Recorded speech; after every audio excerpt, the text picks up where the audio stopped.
So I guess starting this off, how would we go about preventing something like that? Okay. So how would we go about preventing some lone terrorist from beheading a teacher, college teacher, Uh, high school teacher?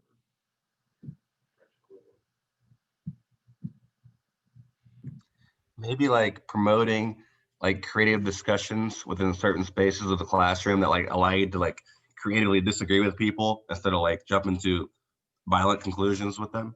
Okay. So encourage a dialogue. if there's social media activity afterwards, like, and I don't know anything about this person, but the fact that they posted about it afterwards might be an indicator that they're posting, There might have been a lead up. some red flags, prior Okay. that could have been at least looked at. I'm looking at an article right now, and it says like right now the French police are focusing on people who have signals of it, like preaching radical sermons or sharing social media hate posts, basically. Okay. So monitoring social media, looking for anything that might say, okay, this person is actively calling for someone to do something about this teacher. Like, this is not, unfortunately, it's not an isolated incident. Like, I was reading on CNN that, like, Dr. Fauci, a guy who heads the most boringest department of the CDC in normal circumstances, has a full-fledged security detail now. This dude is an infectious disease specialist, and all he wants to do is keep people from not getting sick, keep people from getting sick. And federal agents have to be paid to watch this guy's back.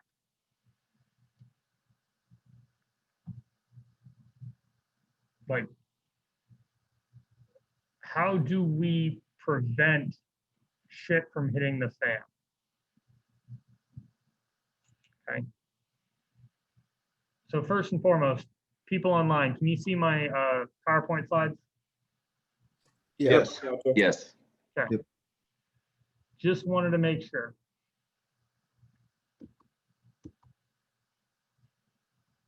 So when we're talking about preventing terrorism,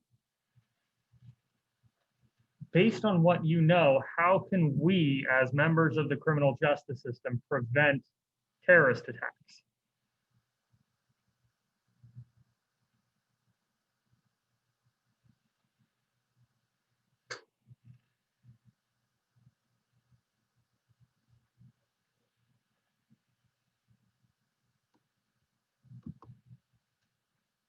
Okay.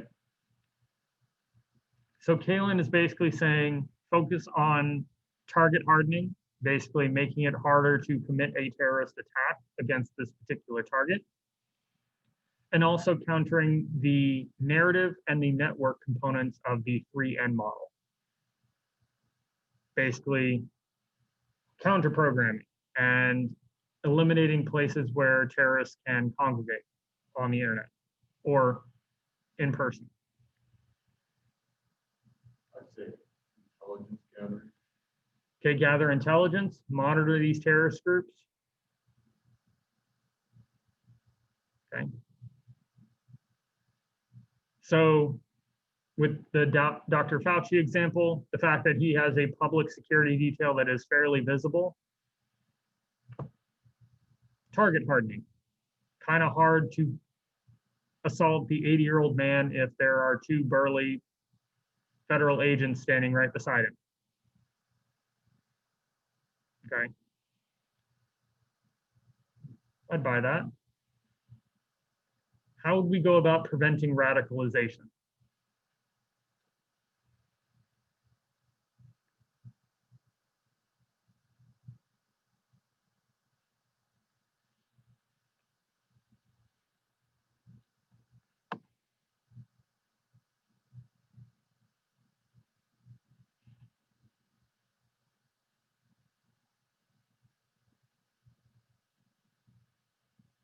sounds more like a social campaign, I think, than anything. Okay, so basically, this might be outside of our wheelhouse. That's not to say there's nothing the government can't do about it. I think law enforcement can help. We did this, I think the government did the same thing with cigarettes. Okay, so a public awareness campaign. So in many instances, the criminal justice system cannot step in and prevent someone from being radicalized. That's kind of our consensus, right? I'm only seeing like 2 people nod. Yeah, I would say in many instances it wouldn't be possible. I mean, there's obviously like the rare cases where somebody might get caught by a red flag law, or we might notice some sort of search history trends and be able to intervene, but that's the minority of cases. Okay, so the criminal justice system as a reactive entity can't do a lot. Like, we can prevent terrorist attacks through things like target hardening or investigations, like the FBI investigating those jackasses in Michigan who wanted to kidnap the governor. They didn't kidnap the governor. They didn't actively go out and commit any of these crimes, but they conspired to. So they diffused and prevented a terrorist attack by arresting these guys beforehand. Okay. So we talked about establishing counter narrative, monitoring extremist topics and places on the internet. We've talked about investigating terrorist groups and trying to prevent terrorist attacks that way. Anything else we can do?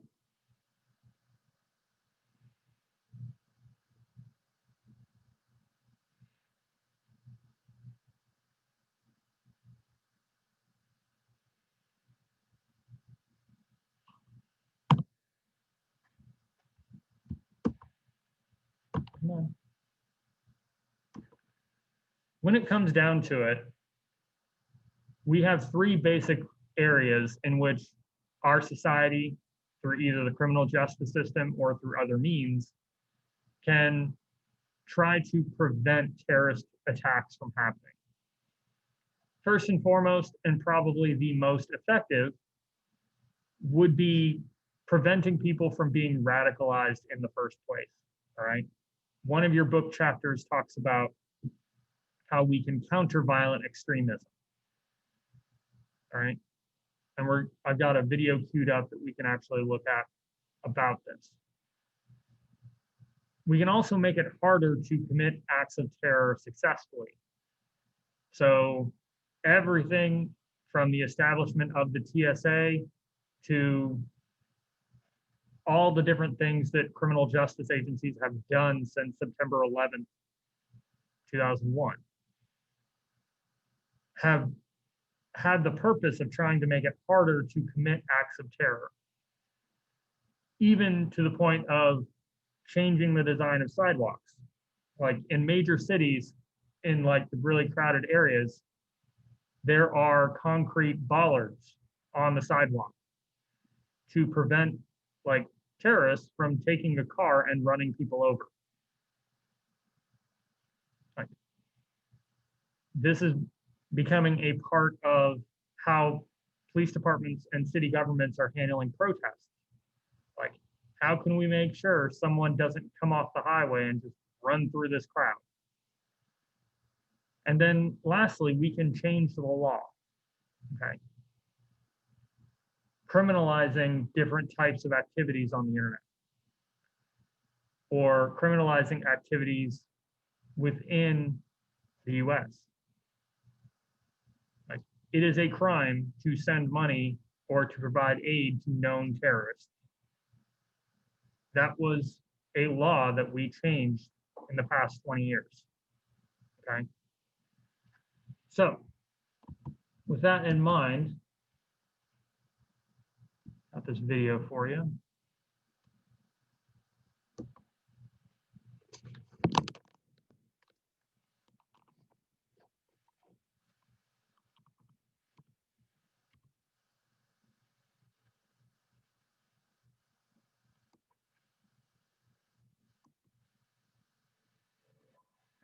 Online people, can you hear and see this? So in 2011, I altered my name so that I could participate in far-right youth camp in Hungary. I was doing a PhD looking at youth political socialization, why young people were developing political ideologies in a post-communist setting. And I saw that a lot of young people I was talking to were joining the far right. And this was astounding to me. So I wanted to enroll in this youth camp to get a better understanding of why people were joining. So a colleague enrolled me, and my last name sounds a little bit too Jewish. So Aaron got turned into Irina, and Saltman got turned into Sos, which means salty in Hungarian. And in Hungarian, your last name goes first. So my James Bond name turned into Salty Irina, which is not something I would have naturally chosen for myself. But going to this camp, I was further shocked to realize that it was actually really fun. They talked very little about politics. It was mostly learning how to ride horses, shooting a bow and arrow, live music at night, free food and alcohol, also some air gun target practice using mainstream politicians' faces as targets. And this seemed like a very actually friendly, inclusive group until you started talking or mentioning anything to do with the Roma population, Jewish people, or immigrants. And then the discourse would become very hate-based very quickly. So it led me into my work now, where we pose the question, why do people join violent extremist movements? And how do we effectively counter these processes? In the aftermath of horrible atrocities and attacks in places like Belgium, France, but all over the world, sometimes it's easier for us to think, well, these must be sociopaths. These must be naturally violent individuals. They must have something wrong with their upbringing. And what's really tragic is that oftentimes there's no one profile. Many people come from educated backgrounds, different socioeconomic backgrounds, men and women, different ages, some with families, some single. So why? What is this allure? And this is what I want to talk you through, as well as how do we challenge this in a modern era. We do know through research that there are quite a number of different things that affect somebody's process of radicalization. And we categorize these into push and pull factors. And these are pretty much similar for far-right neo-Nazi groups all the way to Islamist extremists and terrorist groups. And push factors are basically what makes you vulnerable to a process of radicalization, joining a violent extremist group. And these can be a lot of different things, but roughly a sense of alienation, a sense of isolation, questioning your own identity, but also feeling that your in-group is under attack. And your in-group might be based on nationality or an ethnicity or a religion, and feeling that larger powers around you are doing nothing to help. Now, push factors alone do not make you a violent extremist, because if that were the fact, those same factors would go towards a group like the Roma population, and they're not a violently mobilized group. So we have to look at the pull factors. What are these violent extremist organizations offering that other groups are not offering? And actually, this is usually very positive things, very seemingly empowering things, such as brotherhood and sisterhood and a sense of belonging, as well as giving somebody a spiritual purpose, a divine purpose to build a utopian society if their goals can be met. But also a sense of empowerment and adventure. When we look at foreign terrorist fighters, we see young men with the wind in their hair out in the desert and women going to join them to have nuptials out in the sunset. It's very romantic, and you become a hero for both men and women. That's the propaganda we visit. So what extremist groups are very good at is taking a very complicated, confusing, nuanced world and simplifying that world into black and white, good and evil. And you become what is good, challenging what is evil. So I want to talk a little bit about ISIS, Daesh, because they have been a game changer in how we look at these processes and through a lot of the material and their tactics. They are very much a modern movement. One of the aspects is the internet and the usage of social media. As we've all seen in headlines, tweeting, and videos with the heading videos, But the internet alone does not radicalize you. The internet is a tool. You don't go online shopping for shoes and accidentally become a jihadist. However, what the internet does do is it is a catalyst. It provides tools and scale and rapidity that doesn't exist elsewhere. And with ISIS, all of a sudden, this idea of a cloaked, dark figure of a jihadist changed for us. All of a sudden, we were in their kitchens. We saw what they were eating for dinner. They were tweeting. We had foreign terrorist fighters tweeting in their own languages. We had women going out there talking about their wedding day, talking about the births of their children out there. We had gaming culture all of a sudden and references to Grand Theft Auto being made. So all of a sudden, they were homies. They became human. And the problem is that trying to counter it, lots of governments and social media companies just tried to censor. How do we get rid of terrorist content? And it became a cat and mouse game where we see accounts taken down and they just come back up. And an arrogance around somebody having a spreadsheet account and material that's disseminated everywhere. But we also saw a dangerous trend was that violent extremists know the rules and regulations of social media too. So we would see a banal conversation with a recruiter start on a mainstream platform, and at the point at which that conversation was going to become illegal, they would jump to a smaller, less regulated, more encrypted platform. So all of a sudden, we couldn't track where that conversation went. So this is a problem with censorship, which is why we need to develop alternatives to censorship. ISIS is also a game changer because it's state building. It's not just recruiting combatants, it's trying to build a state. And what that means is all of a sudden your recruitment model is much more broad. You're not just trying to get fighters, now you need architects, engineers, accountants, hackers, and women.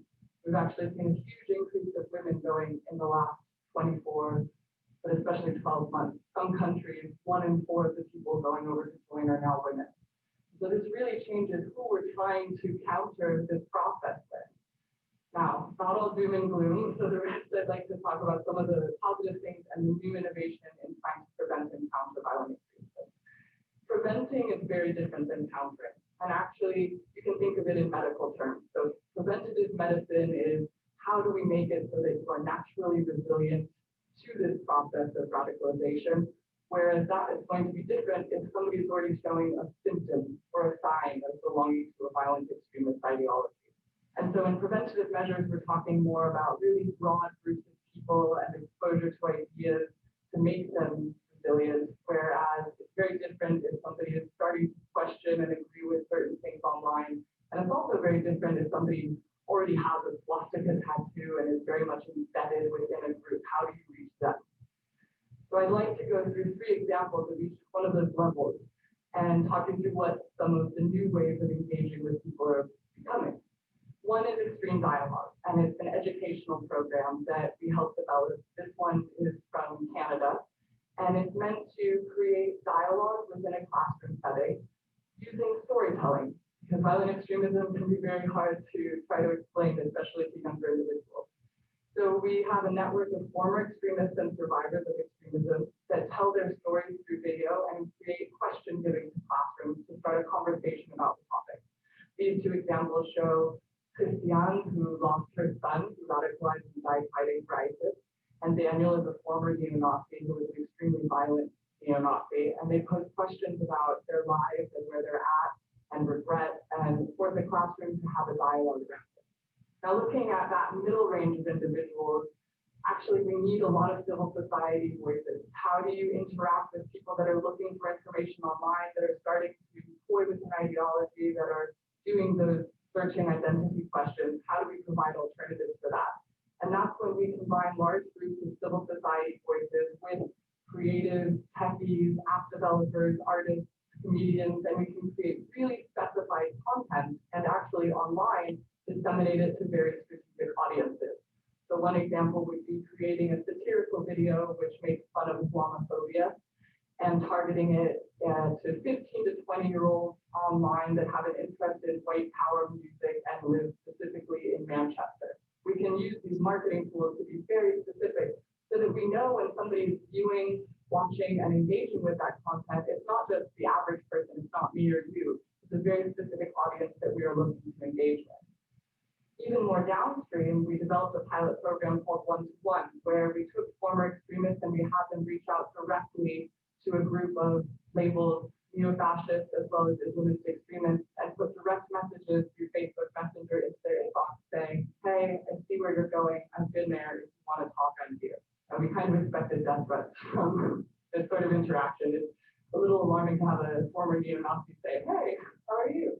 But actually, we found that around 60% of the people reached out to responded, and of that, around another 60% had sustained engagement, meaning that they were having conversations with the hardest people to reach about what they were going through and planting those seeds of doubt and giving them alternatives for talking about these subjects. That's really important. So what we're trying to do is actually bring unlikely sectors to the table. We have amazing activists all over the world, but oftentimes their messages are not strategic or they don't actually reach the audiences they want to reach.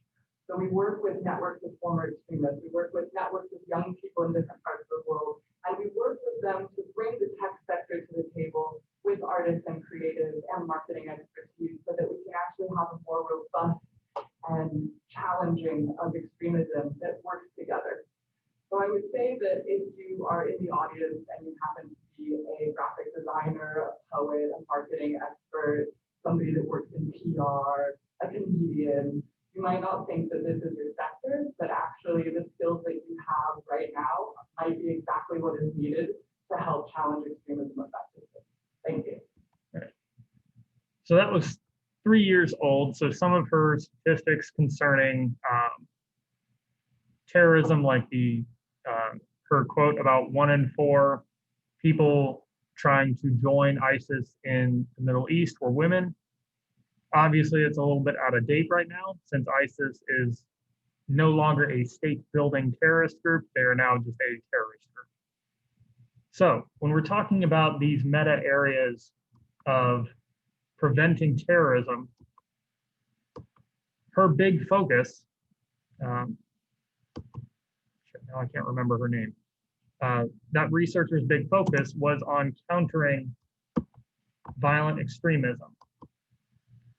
So from your text, the goal is to stop those most at risk of radicalization from becoming terrorists. So ideally preventing them from becoming radicalized, but also preventing radicals from committing terrorist attacks. So what does this look like in practice?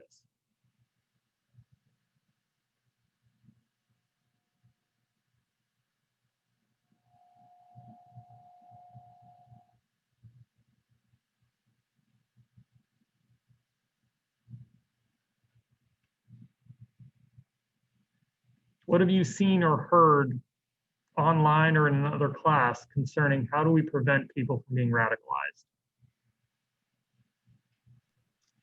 You feel like you give them options that make them feel they don't have to resort to it. Okay, give them options, counter arguments, counter programming. I've seen this online more than a few times, either through a meme on Reddit or something like that, but like tattoo shops offering anyone who wants to get their swastika or whatever covered up, they'll do it for free. Like things like that, allowing people the opportunity to de-radicalize or rejoin mainstream society. So when we look at how do we counter violent extremism, in many instances within the US, the focus is on a local hyper-targeted approach rather than the US government coming in and saying, we're going to implement this approach throughout the country. Similar to the video where that doctor was talking about micro-targeting advertising. So not sending this ad to everyone, but Islamophobes who live in Manchester who are also listening to white supremacy related music, okay? With the internet becoming like much more of a part of our daily lives, this is going to be the big approach, because any of you who've like received an ad that's been personalized, first off, or targeted to your geographic area, like any political ad that you've seen, where it mentions a state candidate, a local candidate, or any of the Senate candidates. For instance, I've been trying to keep track of the ads I've been getting the past week in prep for this. About 25% of the ads I receive, either on Facebook, Instagram, Twitter, or YouTube, are political right now. And more to the point, all of those ads are extremely targeted. I've received maybe 10% Biden or Trump ads. 90% have been state rep, state Senate, or US Senate candidates. So all of those ads are very, very targeted, meaning that anytime that we want to do something criminal justice related to counter violent extremism, we're going to have to be hyper targeted as well. We don't have a big Muslim population here in Hays, Kansas. So hyper targeting anti-Islamist extremist messaging is probably not going to help, and it may even backfire here. Like, if your parents started seeing a bunch of anti-Islamist extremist ads or recommended videos or anything like that here in Hays or here and wherever you're from, do you think that would help? Or, like, this is kind of how I would see my parents reacting to it. They would become more phobic towards Muslims. If they see a bunch of ads aimed at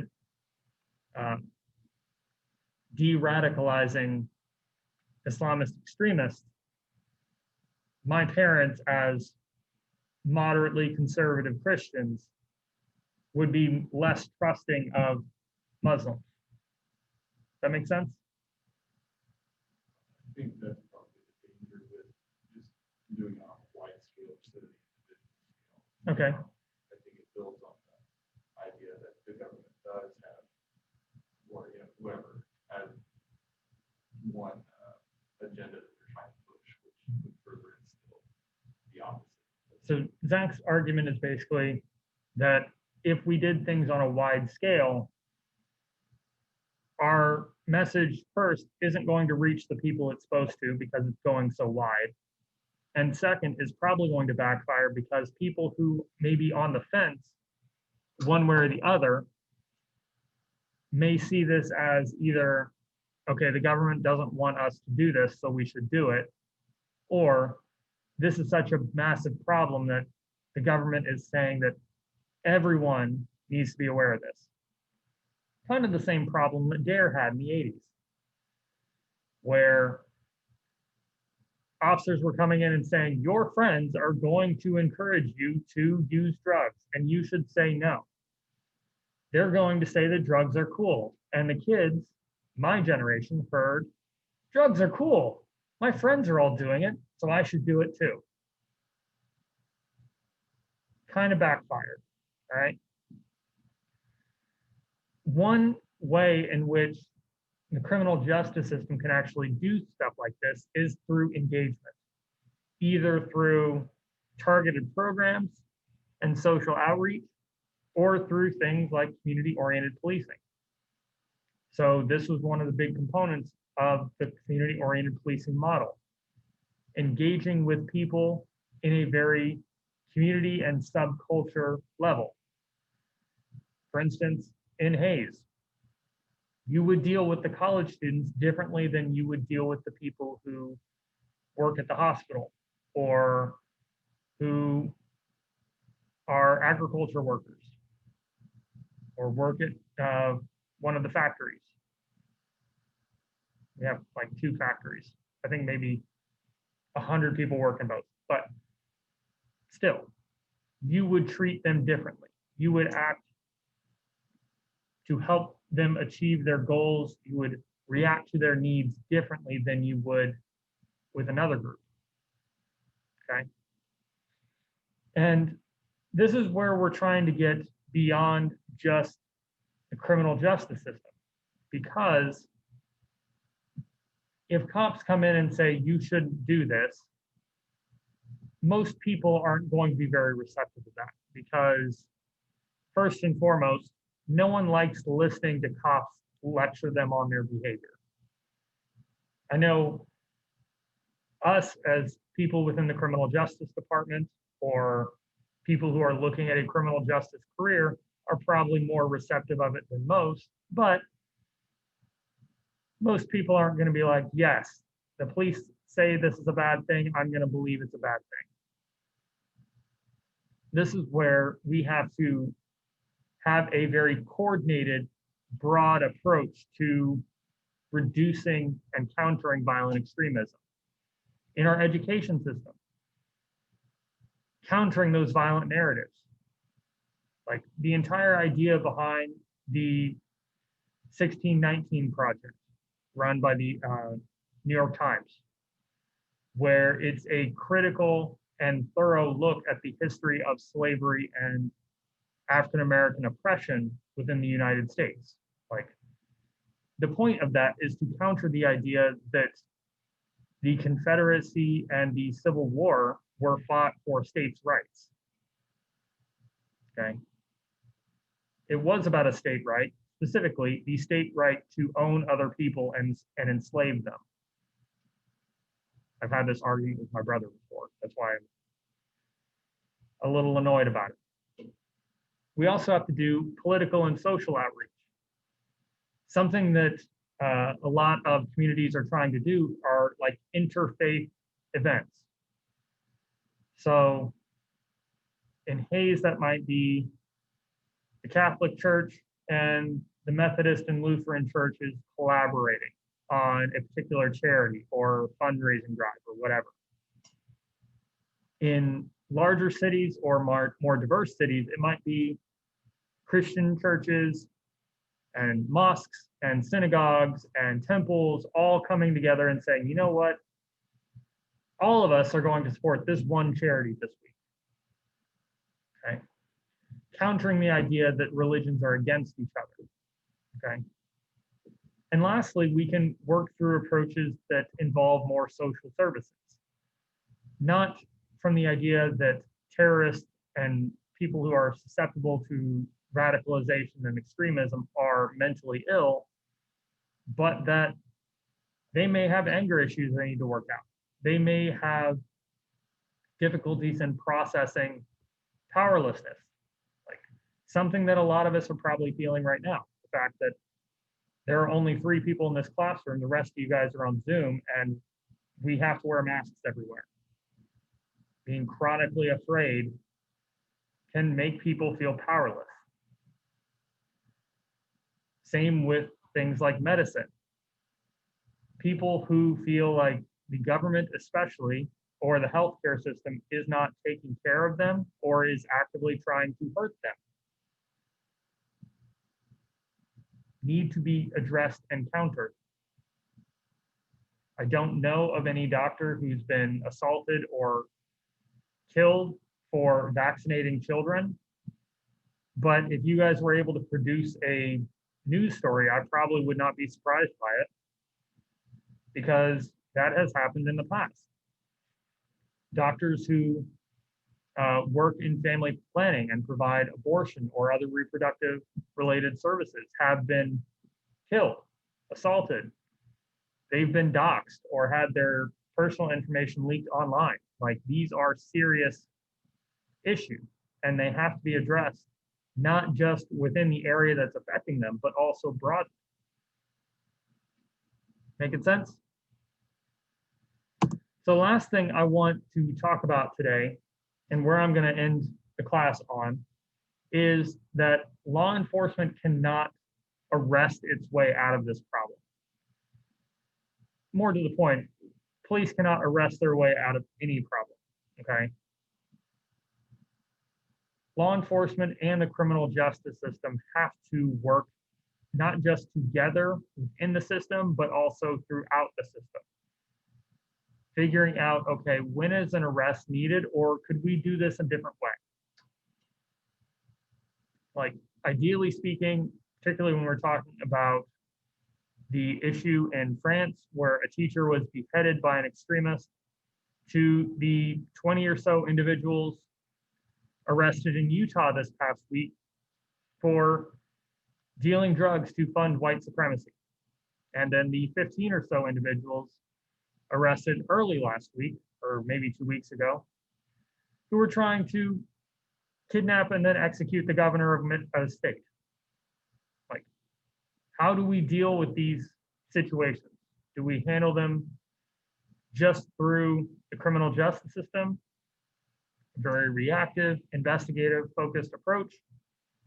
Or do we try to prevent this? Meaning, well, these are the people who are showing some risk factors. They're looking up extremist ideology. They're listening to extremist media. Maybe we should hyper target our advertising so that first and foremost, they receive some counter programming and they're aware of the consequences of what's going to happen. Connecting them with former extremists and people who have been the victims of extremists. But by and large, this is not going to be this is the approach that works. It's going to be, this is the approach that worked in this one instance, in this one area, at this one time, against this one group of extremist ideologies. So what works in one area is not going to work in another. Okay? Anyone have any questions, comments, concerns?